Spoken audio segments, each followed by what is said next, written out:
Today's show is sponsored by Vasion Print. Technology should drive your business, not slow it down.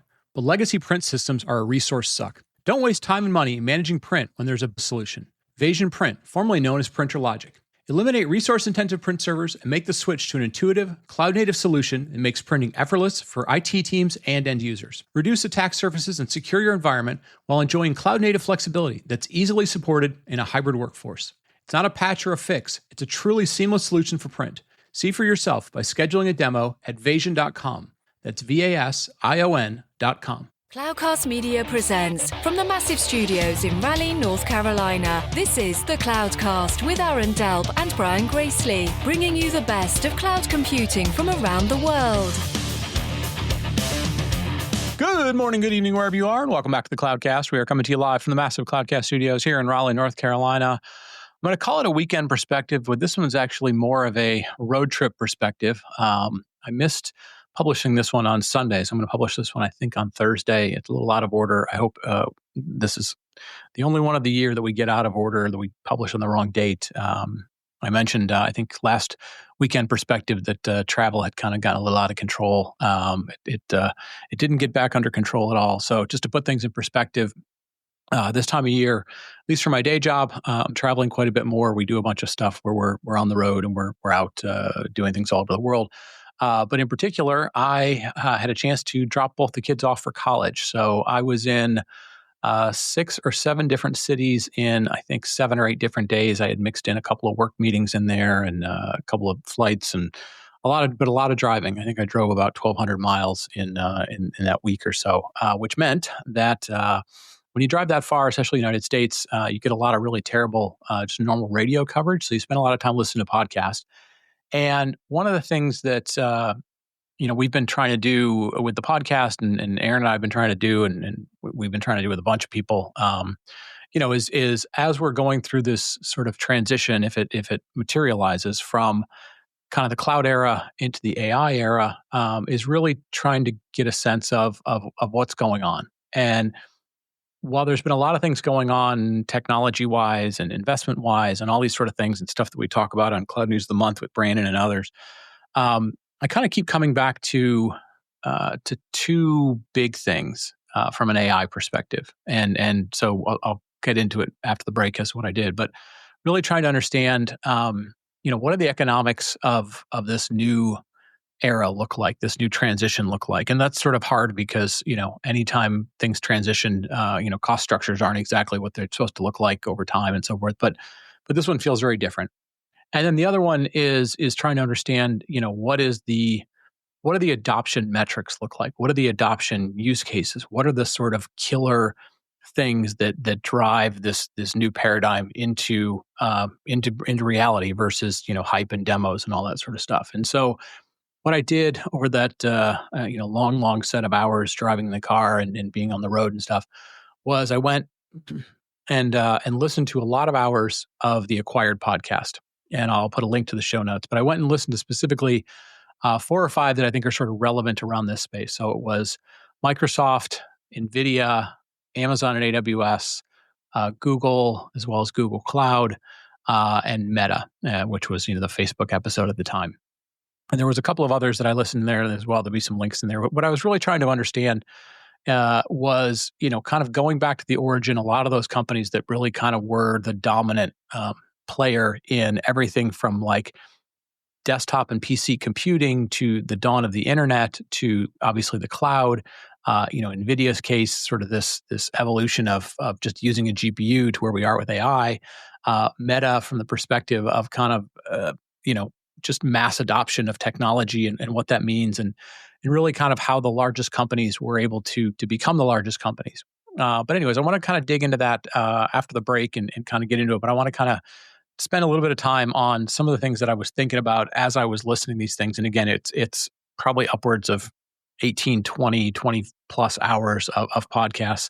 Not something you necessarily are going to do on a dog walk, but something that is very doable and something I might recommend for anybody who's trying to make some sense of that. We're going to try and bring a lot of that kind of thinking and thought process to the show. But anyways, I'll get more into it after the break. Today's show is sponsored by Do It. Cloud spend is just the surface. What really matters is how it drives performance, reliability, and speed to market. Do-It Cloud Intelligence aligns every dollar to the intent of the workloads. Do-It is trusted by companies like Fiverr, HackerRank, Current, and Superbet. Do-It helps teams go beyond dashboards, surfacing hidden inefficiencies, resolving incidents faster, and aligning cloud operations with business priorities. One platform, unified signals, better outcomes across engineering and finance. Visit doit.com, that's DOIT.com, to unlock intent-aware FinOps at scale. Do-It Cloud Intelligence. And we're back, and apologize for that sort of rambling intro there at the top of the show, but again, feel bad for not getting this out on the weekend. Again, trying to do my best, but didn't necessarily have the easiest access to a quiet place or the internet or anything along those lines. So apologies, you're going to get kind of a bunch of shows here between the late weekend road trip perspective, a normal show that Aaron just published, and then we'll do another weekend perspective this weekend and try and get back to our normal Wednesday, Sunday publishing. But anyways, like I mentioned, spent a lot of time, an unusually long amount of time, but what felt like very good use of time, listening to the Acquired podcast, which I had listened to bits and pieces of it, but I can't recommend it highly enough. It is a commitment of time. They do two things. One, they do a bunch of interviews, kind of similar to what we do, although more in depth with some people, and then they do there's I think it's an Acquired A2 show or something like that is what they call the interview show. And then there's the main Acquired show, which is the one in which they get into very, very, very, very, very long discussions, like, minimum 2 hours, more in some cases, 4 hours, 5 hours, 6 hours, in which they really just kind of walk through the life of a company, of kind of leading companies in certain industries. They're not all tech companies, although they do cover them quite a bit. The guys who are the hosts are two venture capitalists and people who have been around the industry, but they cover a whole bunch of things. And I think, as I dig into it more and more, I can't recommend it enough if you are somebody who is kind of trying to understand the dynamics of, how certain companies become very powerful in their industries, in their specific industries, how the dynamics of industries play out, how disruption happens. They cover everything from, technology to consumer goods to, all sorts of stuff in between. So highly recommend it. Anyways, I spent, like I mentioned, a lot of time on these five companies, and I grabbed them just because it felt like somewhere in their orbit was, kind of the transitions that we're seeing right now as we sort of move from, I hate to say move from cloud to AI, sort of transition into the overlap in which we're still very much in the cloud era and then beginning to become into the AI era. And again, like we joke around, we're still in the early innings of cloud and we're still in the early innings of AI. So take that for what it's worth. But anyways, it was interesting to me. It was, I think, the things that sort of came out of it. And again, I sat through, there's 2 volumes of Microsoft, Google, Meta, AWS, and Amazon, and 3 volumes of NVIDIA. Again, it's probably 20 to 25 hours of stuff. So you got to be, kind of ready to sit through them. I don't know that any specific order makes sense. I tended to listen to them in sort of chronological order. So Microsoft went first, and then there was then Google, and then Amazon, and Amazon could have gone second, but it doesn't matter. But it was very interesting to sort of listen to them, and what I was trying to sort of understand was, as we're going through this transition, we're sort of living in 2 eras at the same time. What did previous eras look like, and what were the dynamics that led one company or a couple companies to become sort of market dominant? What were some of the mistakes that they made? What were some of the personal dynamics? What were some of the technology dynamics? What were some of the really big things that it seems like only a couple of people really saw? And then, the market sort of evolved from that, but, they had established certain things. And, there was a couple of things that jumped out immediately, and then we'll kind of get into any of the companies, and then I'll try and bring it back to, how I've been thinking about it from an AI perspective. So, the first one was, throughout all these, you see, how important founder control was, or at least leadership control, and the ability to, have enough control over your business as well as to set direction as to where it was going to go. But also, being able to weather difficult periods, right? So whether you were talking about Bill Gates or Sergey and Larry at Google, or Mark Zuckerberg, or Jeff Bezos, to Jensen Huang at NVIDIA, you see how important it was for the original founders of this to actually be the technologist in many cases in all these things, or at least be the person that saw the idea, that saw the market opportunity, that saw the dynamics, that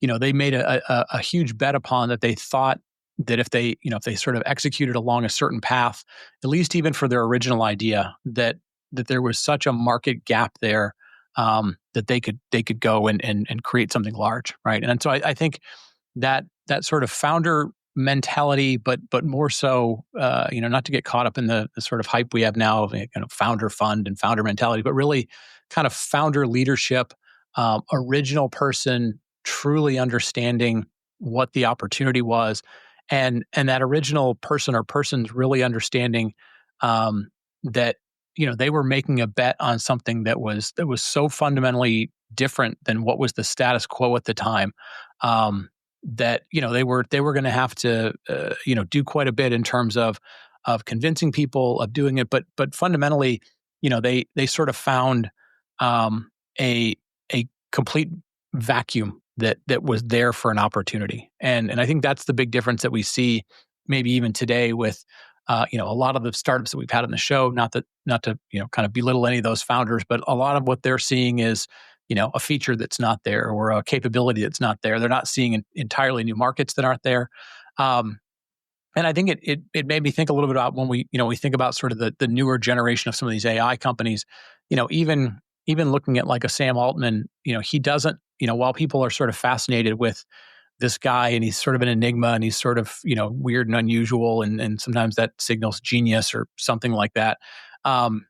He wasn't the person who necessarily invented this technology. I don't know that he has the same level of kind of complete understanding of where the market's going to go. I think the second thing that seems sort of obvious, again, all this is sort of obvious in hindsight, it's not always obvious, is the people that started those companies, the ones that are the biggest companies today, truly had a sort of singular focus, and they pushed very hard to articulate that sort of singular focus, right?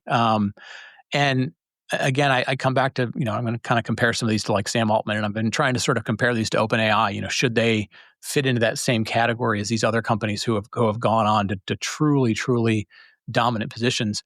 And I think in the case of OpenAI, it does feel like they are doing the thing in which, while they've established some early thing with ChatGPT, it doesn't feel like they are pressing their advantage with ChatGPT as hard as we saw, like with Google pushing their advantage in sort of search optimization to drive ads, or Microsoft's the way they pushed to get the operating system onto every commodity piece of hardware, or it feels like he sort of has a thing, and people are excited about it, but because they've set such a gigantic, whatever AGI means, that they're distracting themselves with all of these other possibilities, without having really pushed the possibility of what they could do with this initial first use case, which right now is sort of the use case for AI to a certain extent. So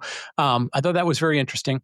The second thing that was really interesting to me was how, I don't want to say completely immediate, but nearly immediate, the profitability was of these dominant companies, whether it was Microsoft or Google or Meta, or even AWS. And AWS is sort of a tricky one because of the way that Amazon kind of did accounting, and Amazon sort of plowed earnings back into growth and so forth. But these companies, when you go back and look at it and you listen to how quickly they found product market fit, they found things that people were willing to pay for, and they became profitable very, very early. I mean, most of these companies, weren't taking more than an A round of funding, a seed or venture round of funding, and then an A round of funding, and then they were, pretty viable. They didn't need to take any more money, and they were able to sort of be viable to potentially go IPO and then get bigger in the market.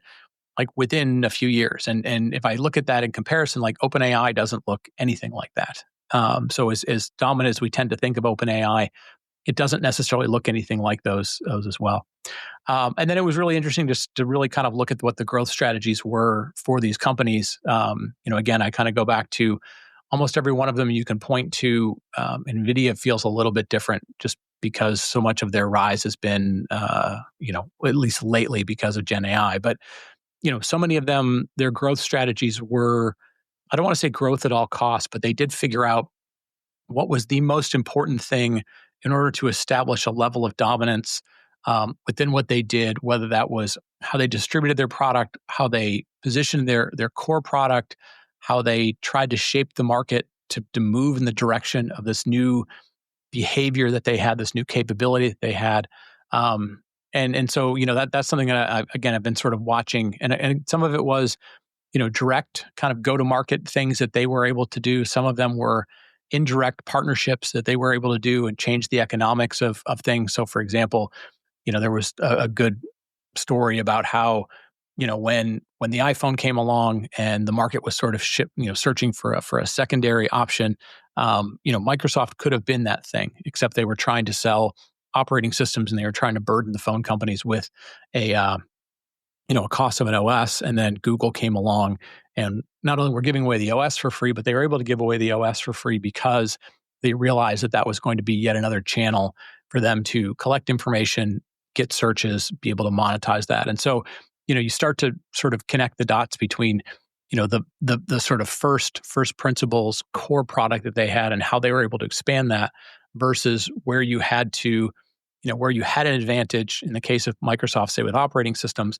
but that advantage wasn't something that they were able to move into a different form factor or a different paradigm or a different behavior, and then still be able to monetize it in the same way because something else, some other force within the industry had sort of changed, what was going to drive the behaviors of stuff. So I think as I was listening to these things, it's valuable to listen to one of them and sort of dig into it. And then it's also valuable to listen to multiple of them and sort of understand, okay, this company was dominant during this era. How did they move from one era to the next? What happened when, we went from, for example, desktop computing to the browser and the internet being the dominant thing? And then, what did social do to, what happened in terms of social and so forth? And so I think it's valuable to sort of listen to all of these things. Again, I know it'd be a gigantic commitment to do, but it's interesting to look at that. Next thing that I sort of was, kind of learned, and again, some of these are reinforcing things, they're just sort of remembering things.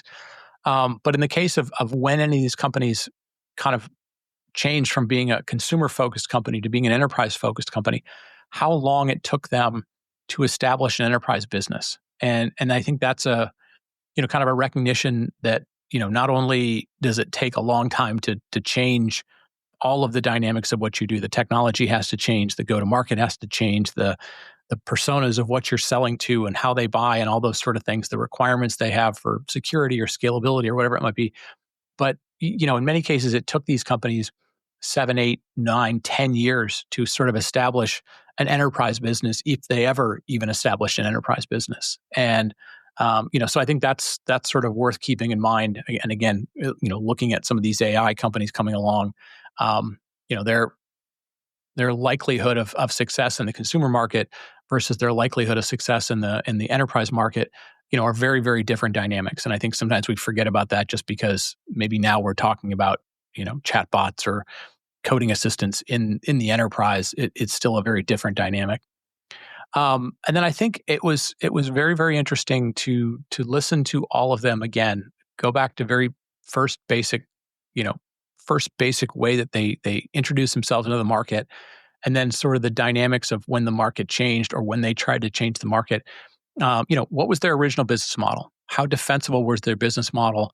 How quickly could it become profitable? What did it require in order to get to scale? Who did they have to partner with? How much of it could they do direct? And so it did begin to really sort of get me again asking this question that we ask all the time is like, is there an AI business model that's profitable? Right now, there isn't. It's while we're seeing growth within certain companies, like they're far from profitable because of the cost of GPU computing is so high. And then now sort of asking ourselves, is there a business model that isn't enterprise or ad supported? Right? Are those sort of the two business models? And again, this is where I come back to sort of the business models right now, where you have Perplexity or OpenAI, who are very kind of anti-ads, and then they're sort of trying to create this new concept of what the enterprise might buy. Oh, maybe you should buy a super engineer for $200,000 a year, or you should buy an agent for $20,000 a year, or something along those lines. It does still feel like, at least in the non-consumer $20 a month, even that doesn't feel like there's a business model yet that's viable. So, looking at all those things, understanding if you look at any of the things in an individual sense, it can feel like the market is chaotic. It can feel like this transition is, there's a big thing happening and then there's another big thing happening. But I think what I really found over that long road trip was, these things tend that when there are successful scenarios, they tend to be fairly obvious within the first couple of years. And again, this is where I think so many people have sort of said, the obviousness is, look, we've seen what like a Chat GPT could do, or what a similar type of chat interface on a intelligent LLM can do. Let's extrapolate that, and that's fine, right? That timeline sort of aligns with what we've seen from these other super companies from the past. But at the same time, there are a lot of checkboxes that didn't necessarily align themselves, right? Like AI as a whole hasn't figured out a way to be profitable. AI as a whole has done a lot of amazing things, not necessarily in the Gen AI sort of thing. So much of where it's been has been predictive AI, or that's been helping people, make ad revenue incredibly supercharged, or other stuff like that, or recommendation engines for Amazon and others.